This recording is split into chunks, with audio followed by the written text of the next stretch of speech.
Ibu, Bapak, Saudari, dan Saudara yang terkasih di dalam Tuhan Yesus Kristus. Kembali kita berjumpa di dalam Renungan Mingguan hari Rabu tanggal 7 Februari 2024. Saat ini kita akan bersama merenungkan sebuah tema, yaitu Datanglah Mendekat. Sebelum kita merenungkannya, mari kita berdoa mohon pimpinan dari Tuhan. Mari kita bersama berdoa. Kami sungguh mengucap syukur Tuhan, hanya oleh karena kebaikan Tuhan, hanya oleh karena setiap cinta kasih-Mu, kami bisa menikmati hari kami dan bisa merasakan hari baru kami yang kami rasakan saat ini. Kami bersyukur Tuhan atas setiap lawatan-Mu bagi kami. Dan saat ini kami bersama hendak mendasari setiap aktivitas kami, setiap perjalanan kehidupan kami dengan firman yang dari-Mu. Berkatilah kami Tuhan, kiranya Roh-Mu yang kudus yang memampukan kami, supaya kami bisa memahami setiap kehendak Tuhan, dan kami pun mau melakukannya dan mewujud nyatakannya di tengah-tengah kehidupan kami. Kami serahkan Tuhan perenungan firman-Mu pada saat ini ke dalam tangan kuasa-Mu sendiri. Dalam nama Tuhan kami Yesus Kristus, kami berdoa dan memohon. Amin. Sabda Tuhan yang akan kita renungkan bersama pada saat ini tertulis di dalam Injil Markus, pasalnya yang ketiga, ayat 7 sampai dengan ayat 12.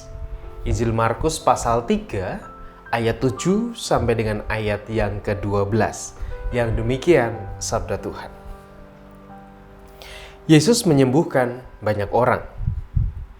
Kemudian Yesus dengan murid-muridnya menyingkir ke danau, dan banyak orang dari Galilea mengikutinya. Juga dari Yudea, dari Yerusalem, dari Idumea, dari seberang Yordan, dan dari daerah Tirus dan Sidon datang banyak orang kepadanya, sesudah mereka mendengar segala yang dilakukannya. Ia menyuruh murid-muridnya menyediakan sebuah perahu baginya karena orang banyak itu, supaya mereka jangan sampai menghimpitnya. Sebab ia menyembuhkan banyak orang, sehingga semua penderita penyakit berdesak-desakan kepadanya hendak menjamahnya. Bila mana roh-roh jahat melihat dia, mereka jatuh tersungkur di hadapannya dan berteriak, "Engkaulah Anak Allah." Tetapi ia dengan keras melarang mereka memberitahukan siapa dia. Demikianlah pembacaan firman Tuhan. Yang berbahagia ialah setiap orang yang dengan setia merenungkan serta memeliharanya. Haleluya, amin. Ada sebuah cerita tentang seorang pengembara yang dia berjalan di tengah-tengah padang gurun yang begitu sangat luas begitu padang gurunnya. Dan kita tahu situasi padang gurun itu bukan situasi yang sejuk, tapi situasi yang sangat terik, situasi yang sangat panas. Nah, seorang pengembara ini ingin menantang dirinya sebenarnya. Dia ingin membuktikan bahwa dirinya itu akan mampu bertahan hidup di tengah padang gurun tersebut. Dia yakin bahwa saya pasti akan mampu hidup di sini dengan segala perbekalan yang dia bawa. Dia sudah menyiapkan makanan-makanan, minuman-minuman. Dia bawa semua dengan perbekalan yang sangat banyak. Kemudian dia mulai peziarahannya atau memulai pengembaraannya di padang gurun tersebut. Nah, 1 hari, 2 hari, 3 hari dia berjalan, dia mengembara di padang gurun yang sangat luas. Tiba-tiba di beberapa hari kemudian perbekalannya itu habis. Perbekalannya itu sudah tidak tersisa lagi, minumannya sudah habis, makanannya sudah habis gitu.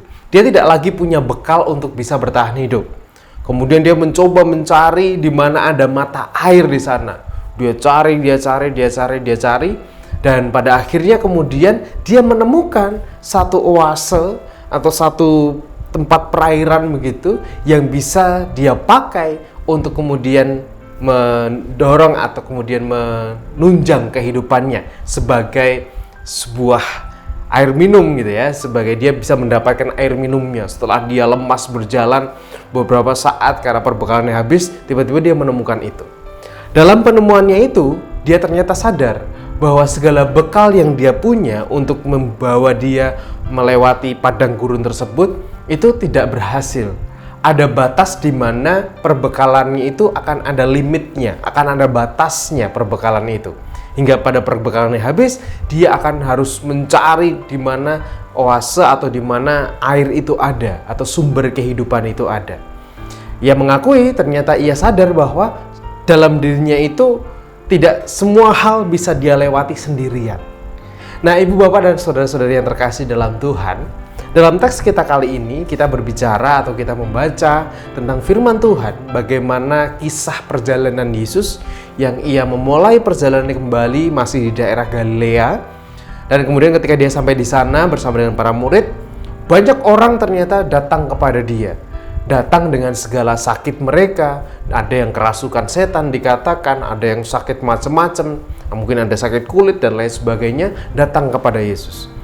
Dan orang-orang ini dikatakan bukan orang-orang yang dekat, tetapi orang-orang yang jauh dari beberapa daerah yang itu letaknya tidak dekat dengan di mana Yesus berada pada waktu itu. Artinya bahwa orang-orang yang sakit ini kemudian punya hasrat untuk mendekat kepada Yesus, untuk memperoleh oase atau memperoleh kehidupan itu kepada Yesus, meskipun ia harus berjalan dalam jarak yang sangat jauh. Ada kesadaran bahwa mereka membutuhkan Yesus untuk menyembuhkan penyakitnya. Mereka membutuhkan satu sumber kehidupan untuk mereka bisa kembali melanjutkan kehidupan mereka. Nah, ibu bapak dan saudara-saudari yang terkasih dalam Tuhan, kita pun mungkin di dalam kehidupan kita seolah berjalan di sebuah padang gurun.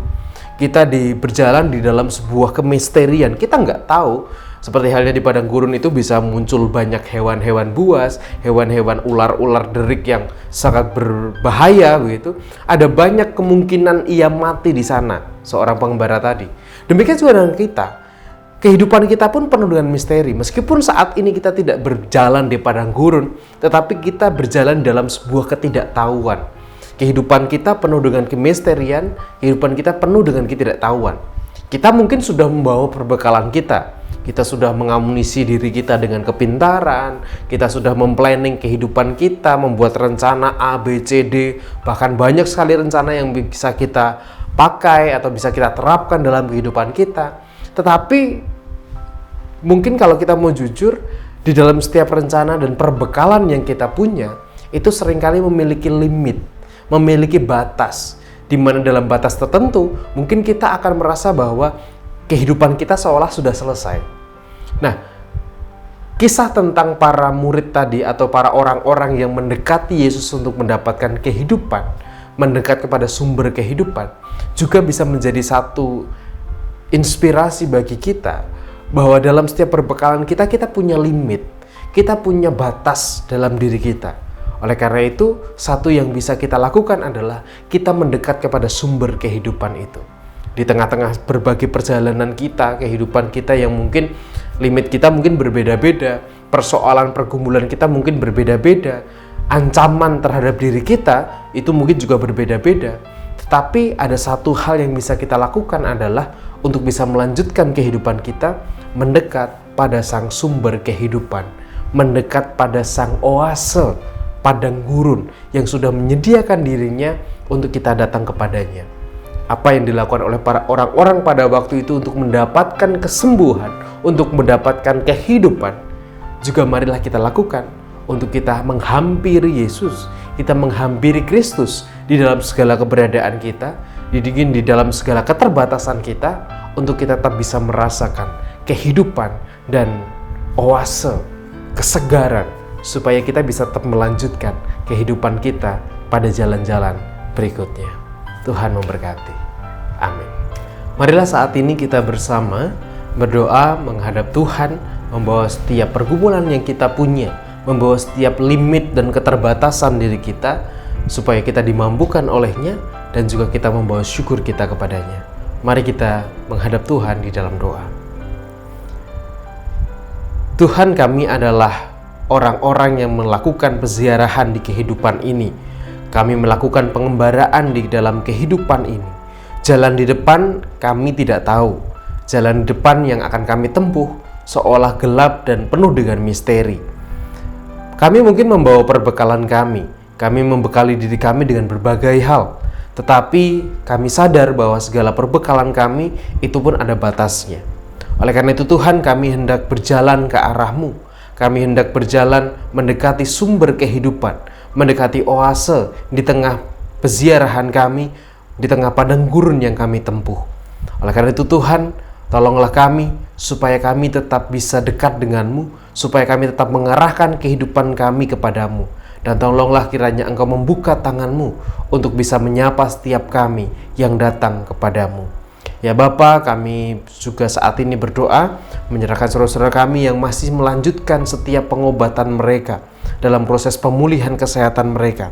Kami menyerahkan Bapak dan Ibu Priyono, Ibu Ami Birowo, Anak Amoresya, Ibu Sri Utami Suprapto, Ibu Margono, Ibu Yos Joni Suminaryo, Bapak Ngatimin, Bapak Cahyo Muntadi, Bapak Saharun, Bapak Warsto Utomo, Ibu Endang Joko Triyono, Ibu Kasman Simanjuntak, Bapak Edwin Rusma Yulianto, Anak Nasya Alana Putri, dan juga Bapak Kusuma Asditya.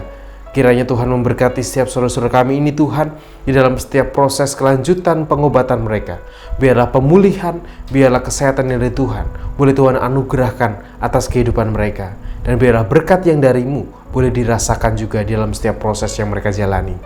Kami menyerahkan juga Tuhan untuk orang tua kami. Kami menyerahkan Ibu Sarno, Ibu Tukira Sariman, Ibu Rosmiati Soehardi, Ibu Murjangkong, Ibu Endang Karno, Bapak Budiandono, Ibu Kun Mariaten Subarti, Ibu Joyo Pawiro, Bapak Sadal Paulus, Bapak Christian Dauribu, Bapak Ele Sariman, Bapak dan Ibu Sunarto Saputro, Ibu Mardi Utomo, Ibu Yatmiartin Rosti, Bapak Suprapto, Ibu Sri Suwarsi Rahayu, dan juga orang tua kami yang lain di dalam segala keberadaan mereka. Tuhan, kiranya Engkau pun juga memberkati setiap kehidupan mereka, dan biarlah setiap kebaikan Tuhan, biarlah kedamaian darimu, ketenteraman, sukacita, dan kekuatan dari Tuhan boleh dirasakan oleh orang tua kami ini Bapa.